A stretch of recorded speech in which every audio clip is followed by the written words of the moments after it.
এই জন্য বলি 45 দিন বয়স, 40-45 দিন বয়সে ঘাস খাওয়ানো তেমন একটা উচিত হবে না। আমার তো ঘাসের সংকট দেখে এখানে ডাইটে খাওয়াতে হচ্ছে আর কি। Hello everyone, welcome to my YouTube channel আর মাই ফেসবুক পেজ। তো আজকে দেখাবো হচ্ছে 45 দিন বয়সী ঘাস কতটুকু হইতে পারে। তো চলো দেখা যাক। তো গাইস, যে এখন আমার পিছনে যে ঘাসগুলো দেখতে পাচ্ছেন, এই ঘাসগুলো আছে 45 দিন, ওরকম সামথিং একটু কম বেশি হয়তো বা হইতে পারে। তো এদের বয়স আছে এই পর্যন্ত। তবে বহুত উঁচু হয়েছে।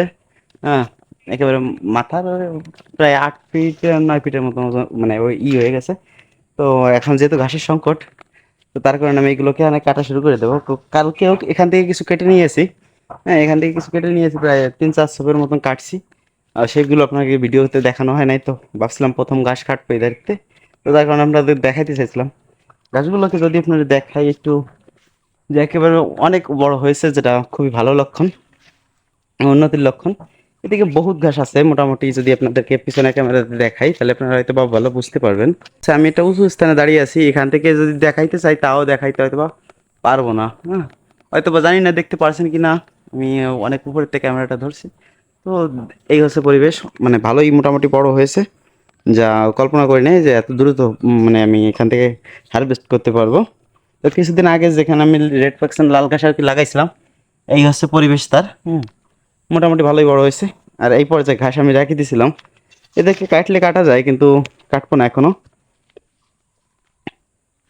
এদিকের ঘাস কটা একটু জল বেঁধে আর কি একটু খারাপ পরিবেশ হয়ে গেছিলো, একটু মারা যাচ্ছে ওইদের দিয়ে অল্প কিছু। তো ওইগুলোকে কেটে নিলে পরে আবার ঠিক হয়ে যাবে। এখন হচ্ছে বৃষ্টির সিজন, তো অতিরিক্ত বৃষ্টির ফলে বেশি একটা ভালো হচ্ছে না। এখান থেকে কেটে নিয়েছি কালকে। হ্যাঁ, তো সেগুলো ভিডিও করা হয়নি। এই সাইডেতে দেখলে আরো বড়, মানে বোঝা যাচ্ছে ওইদের আরো বড়। ওইদের উঁচু সাইডেতে দেখাইছিলাম, তাই মনে হচ্ছিল ছোট, কিন্তু আসলে বহুত ভালোই হয়েছে গাছগুলো। আর এদিকে অনেকটা অবশিষ্ট জায়গা আছে, এইগুলো না আশা করি বুক হয়ে যাবে যদি একটু বৃষ্টি কমে। একটু কাদা কাদা ভাব দেখতে পাচ্ছেন, এই যে সবাই এখান দিয়ে হাঁটাচলা করে, এখানে একটু কাদা কাদা ভাব। আর কাদা কখন হয়, যখন এখানে একটু জল টল থাকে, তখন আর কি কাদা হয়ে যায় হাঁটাচলা করলে। এই হচ্ছে পরিবেশ। তো এখানে আর কি প্রচুর জায়গা এখনো রয়েছে, প্রায় এই 1 কাঠা 100 কাঠার মতন, বা 3-3.5 শতাংশের মতন। তো ওই যে জায়গাটুকু রয়েছে এখান দিয়ে এইটুকু জায়গায় আর কি লাগাই দেওয়ার চেষ্টা করবো। আমার পেছনে ঘাসগুলো খুব ভালো ফলন দিয়েছে, আমার 2টা গরুর জন্য অ্যাভেলেবেল হয়ে যাবে। কিন্তু এখন হয়তো বা এখান থেকে কাটা শেষ হইতে হইতে ওই ধারে আমার কাটার যোগ্য হয়ে যাবে। ওই ধারেও যেহেতু 1 কাঠা 2 কাঠা জমি রয়েছে, মানে 3 শতকের একটু বেশি, প্রায় 4 শতকের কাছাকাছি। তো ওই জমির থেকে কাটতে পারবো। এখান থেকে কাটতে হয়তো 5-6 দিন লাগবে, কিংবা সর্বোচ্চ গেলে 7 দিন লাগতে পারে। তো 7 দিন পরে আমি ওই ধার থেকে কাটা শুরু করতে পারবো, আর ওখানে প্রায় 30 দিনের মতন কাটতে পারবো। এখানে হচ্ছে ঘাস মানে বড় হয়েছে ঠিক আছে, কিন্তু ফলন যেহেতু প্রথমবার, তো তেমন একটা সাইড দিয়ে সোপ আসতে পারে না, তো তার কারণে হচ্ছে বেশি হবে না, অল্প 7-8 দিনের মতন হবে। আর এখানে যদি এর পরের বার আর কি যখন কুশি ছাড়বে, তখন হচ্ছে আরো বেশি হবে, বা এখানে 15 দিনের মতন খাবার তখন হবে, 15 থেকে 20 দিনের মতন খাবার হবে। তো চলো দেখা যাক। এদের রেড পার্সেন্ট গুলো না ধরলে তো মনে করেন যে প্রায় 30 দিন কিংবা এক মানে 32-35 দিন টোটাল খাওয়ানোর মতন হয়ে যেত। তো এইগুলো খাওয়ানো হয়ে গেছে, এখন তো কই লাভ নেই। তো যতটুকু আছে ততটুকু দেখা যাক কি হয়। তো চলো এখন ঘাসগুলো কাটি, তারপরে কথা বলছি। এবং তারপরে আমি ঘাসগুলোকে কাটতে শুরু করি, এবং এখানে মাত্র 12x স্পিড দেওয়া আছে। তো এবং তারপরে আমার ঘাসগুলো কাটা শেষ হয়ে যায়, এবং তারপরে আমি কিছু কথা বলতেছিলাম ঘাসের 45 দিন বয়স অনুযায়ী। আমি আপনাদেরকে গত কিছুদিন আগের একটা ভিডিওতে বলছিলাম যে 45 দিন বয়সে ঘাস খাওয়ানো উচিত না গরুকে। কেন খাওয়ানো উচিত না আজকে দেখাই দিই। এই ঘাসটা একটু পুরো পানি, ঠিক আছে, চাষ করে ভেঙে যায়। আর যদি একটু পরিপক্ক হইতো, তাহলে এই গাছটায় মানে এটা আঁশ তৈরি হতো। এই পুরো ফাইন্যান্সে লাগে, কোনো প্রোটিন ক্যালসিয়াম তেমন একটা হয়ে পারে না।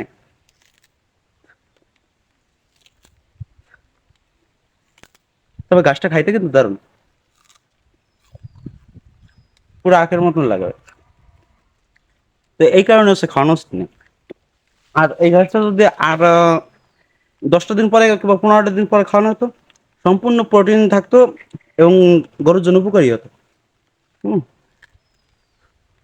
এই জন্য বলি 45 দিন বয়স, 40-45 দিন বয়সে ঘাস খাওয়ানো তেমন একটা উচিত হবে না।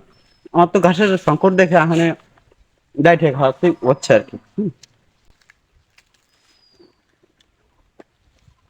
তার ঘাসটা খাইতে যাবে না। আগ বা কুসর যেটাই বলেন, সেম টু সেম।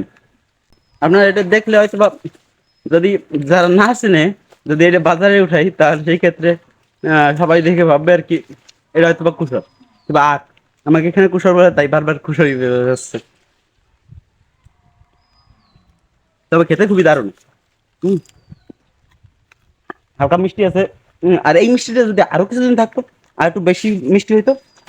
হুম, এটা ক্যালসিয়ামও বেশি মানে থাকতো আর কি তখন। কারণ গরুতে খালি গরুর একটা চেহারা একটু পরিবর্তন আসতো, কিংবা দানাদার একটু কম লাগতো। কিন্তু এখন খাওয়ানো পুরো জল। হুম, হ্যাঁ, তো তেমন একটা প্রোটিন নাই। কিন্তু আমি খেয়ে শেষ করে ফেলতেছি, গরুতে খাবে কি। তবে আপনারা চেষ্টা করবেন যে এই ঘাসগুলো 50 দিন কিংবা 65 দিন এরকম বয়সে খাওয়ানো, প্রথমবার লাগানোর পরে। পরবর্তীতে 40 দিন 45 দিনের মধ্যে কাটলেই না। কিন্তু প্রথমবার অন্তত পক্ষে একটু আহ দীর্ঘমেয়াদী কিংবা 65 দিন এরকম, 60 65 দিনের মধ্যে আর কি কাটলে হয়ে যায়। অতদিন রাখা লাগবে না। পরবর্তী থেকে আপনার 40 45 50 দিন রাখলে এনাফ, এনাফ, আর বেশি লাগবে না। কখনো যদি আপনাদের কাছে এই ঘাস হয়ে থাকে, একটু খেয়ে দেখেন আমার মতন। হুম, আমি কিন্তু হচ্ছে এই ঘাস খাওয়া শিখছি হচ্ছে উম মানিক ভাইয়ের কাছ থেকে, চিত্রপুরী এগ্রো। হুম, চিত্রপুরী কৃষি চিত্র চ্যানেলের আর কি ওনার। হুম, আপনারা অনেকে চিনে থাকবেন যারা আমার ভিডিও দেখতেছেন, সেও এই রিলেটেড কাজ করে। হুম, তবে ঘাসটা খাইতে খুবই সুন্দর। আমি দেখতাম যে সে অনেক জায়গায় যাই আর কি প্রতিবেদন করতেছে, দেন ঘাসও খাচ্ছে।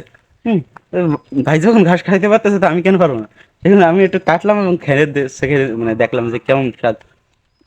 তবে আমি আপনাদেরকে যেটা বলছি, এটা হচ্ছে সম্পূর্ণ বৈজ্ঞানিক ভিত্তিক। হুম, আমার নিজস্ব কোনো অভিজ্ঞতা নেই। হুম, আমি যেটা বই থেকে পড়ি, আর বই যেটা সেটা বৈজ্ঞানিক ভিত্তিতেই আর কি মানে বলা। বইয়ের থেকে জ্ঞান যতটুকু অর্জন করি মাথায়, তো সেই মাথা থেকে বের করে আপনাদেরকে একটু বলার চেষ্টা করি। তবে যেটা আপনার ভালো মনে হবে সেটা আপনি করবেন। হুম, তবে আপনার যদি আমার কথা ভালো মনে হয় তাহলে আপনি করতে পারেন, দেন ভালো না লাগলে করার দরকার নেই। তো চলো এখন ঘাসগুলোকে নেওয়া যাক, তারপর কথা বলছি। অলরেডি এখানে বৃষ্টি শুরু হয়ে গেছে, মানে হালকা হালকা বৃষ্টি পড়তেছে। তার কারণে আর কি বেশিক্ষণ এখানে থাকা থাকা যাবে না। ঘাসগুলোকে নিয়ে সোজা বাড়ি। হুম, চলো গাছগুলোকে নিই, তারপর কথা বলছি। তারপর আমি ঘাসগুলোকে বাড়ির দিকে নিতে শুরু করলাম। আজকে দেখতে পাচ্ছেন এখানে একেবারে কম পরিমাণে ঘাস নিয়েছি, কারণ হচ্ছে আজকের ঘাসের কোনো মানে প্রোটিন ক্যালসিয়াম তেমন কিছু এখন নেই, তো তার কারণে আমি অল্প কিছু ঘাস নিয়েছি। আজকে ঘাস একটু কম কাটলাম, এই একটাই কারণ যে এই ঘাসে তেমন একটা প্রোটিন নেই। অর্থাৎ একদিন পরে যদি কাটি একটু হলেও প্রোটিন বাড়বে, তার কারণে আমি আজকে কম নিয়েছি, একেবারে কম। দেখলেন তো ওঠানোর সময় কোনো কষ্ট নেই, প্যারা নেই। এখন দেখতে পারছেন যে একেবারে কম নিছি। তো এইটাই মূলত কারণ। হুম, আমার তো দরকার প্রোটিন ক্যালসিয়াম, যাতে আমার খাবার খরচ কম লাগে আর কি গরুর। তার কারণে আজকে কমই নিছি। তো চলো বাড়ি যাই, তারপরে দেখা হচ্ছে। এই গোহল ঘরের ভেতর থেকে অলরেডি বৃষ্টি নামে গেছে, তার কারণে এই যেতেছি। বেশি হয় নাই, শুধু 10 ফিটের মতন লম্বা হয়েছে। হুম, লম্বা ঠিকই হয়েছে, কিন্তু আমি বললাম যে যে পরিমাণে লম্বা হবে সেই পরিমাণে ওয়েট আসবে না। তো ঠিক তাই আসে না ওয়েট। হুম, তার কারণে আজকে খুবই অল্প ঘাস কাটছি, কোনো রকম যাতে খেয়ে বসে থাকতে পারে এরা। ঠিক আছে, তো চলো এদেরকে এটা আজকে হয়তো বা কাইটে দেবো না, দেখা যাক ওরা যদি না খাইতে চায়, ঠিক আছে, তারপরে কাইটে দেবো। এমনি আদারওয়াইজ এমনি দিলেই মনে হয় খাই ফেলবে, তো দেখা যাক কি হয়। আগে এমনি দিয়ে দেখি, আপনারা দেখতে থাকেন, ঠিক আছে। মোটামুটি কিন্তু ওরা ভালোই খাচ্ছে। হুম, গাবলাটা সরাই দিয়ে হয়তো বা গাবলার জন্য আপনাদের দেখতে একটু সমস্যা হইলে হইতে পারে। চলো ওরা খাইতে থাক, পরে দেখা করছি। তো ভিডিওটা আর বড় করব না, তো আজকে এই পর্যন্তই। Tata, bye bye. সবাই আমার জন্য দোয়া ও আশীর্বাদ ভালোবাসা রাখবেন, যাতে আমার এই ছোট্ট প্রজেক্ট একদিন বড় আকারে করতে পারি।